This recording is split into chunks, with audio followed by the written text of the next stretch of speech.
Hello, all of my NEMT people and my entrepreneurs. Today, I wanted to discuss about the barriers in non-emergency medical transportation. It can be a good challenging for the successful NEMT business market. One thing that is very important is your marketing research and planning, and that is a must. You have to know your market, your research, so you know exactly what you're searching, who are you serving, and what is your main goal for your serving. Starting any business requires a careful planning. We'll discuss the importance of market research, including identifying your target audience, your patient, analyzing competition, and creating a solid business plan. There's a lot of questions I've been seeing in the YouTube. They're asking for how do you do the business plan, and we will definitely get into that topics. And we'll also discover and cover legal and regulatory aspects of that you need to be aware.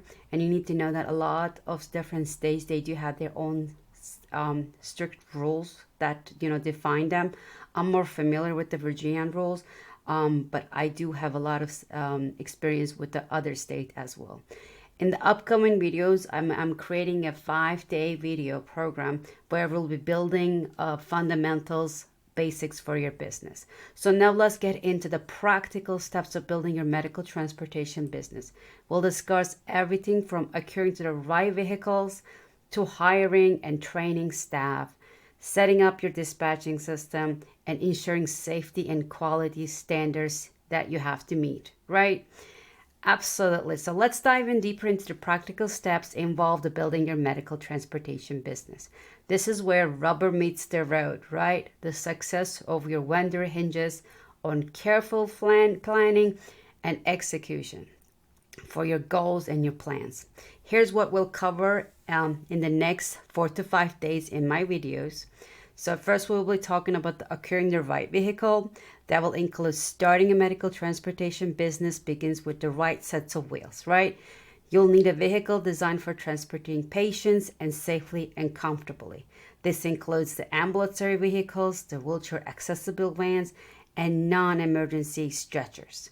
And you have to have a certain type of vehicles that you can accommodate, maybe using one vehicle for ambulatory, wheelchair, and a stretcher, so we can see our options and what will be especially better for beginners who are looking into starting their non-emergency medical transportation.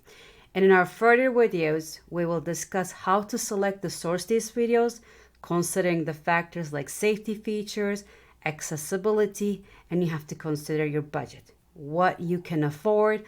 And beginning of any NEMT, my number one recommendation will be to start with a good used vehicle that can accommodate 3 of your patients, that you can serve them when you need to. So you don't have to have one vehicle for 3 of the different services that you provide. Next important topic we need to know is how to hire a staff, right? You can have a good running service without a good staff that is properly trained. They're safely transporting your patient, and they're following your protocols and actually taking care of your vehicles. If you train and love and have passion to your employees, they will have passion for your business as well. Your team is the heart of the medical transportation business, right? Without them, they're the face of your business. From drivers to support staff, hiring the right people, provide them the right proper training is extremely crucial in this business. You cannot have unnecessary accidents, improper way of talking to patient, or they're not properly trained to how to buckle a wheelchair or stretcher. So they have to be ready in all the situation. We'll explore the recruitment process, which is very important. How we're going to find these qualified individual, and you have to do background checks and driver licenses. In our company, we have a maximum requirements, so I will go over that what we require for our trainees. We'll also discuss the training requirements, which may include first aid, CPR. Your employees must have CPR and first aid, and this is actually important for your business. So if any emergencies happen, your staff can firsthand help your patient. And these are the sensitivity training for to that is important for interacting with the patient. So another thing that that is extremely important in our business is a dispatch system. So what kind of dispatching system that you can use? There's so many softwares out there, but you know that the efficient logistics are your essential of ensuring that patients are picked up and dropped off on schedule, and we'll guide you through the process of setting your dispatching system, which is a central nervous system of your operation, which include routing planning, scheduling, communication. All that includes, coordinating with your drivers and healthcare facilities. You have to realize some of the dispatcher systems that are out there for like more larger companies. As a new beginner, you might not have to go with the large corporation type of dispatchers. And there's also dispatcher who charge per vehicle. So when you're a new beginner, it might be a better option for you to go with one vehicle option where you just focus on just that vehicle. I mean, it might be just you're running that yourself. So there's another approaches that we could do that you don't even need a dispatching system. We can actually do a lot of things of this as a manual, right? So this is very important to explore the importance of the technology so that you have a proper integration in the real-time tracking. The next step that I would like to do in my video is ensuring the safety and quality standards.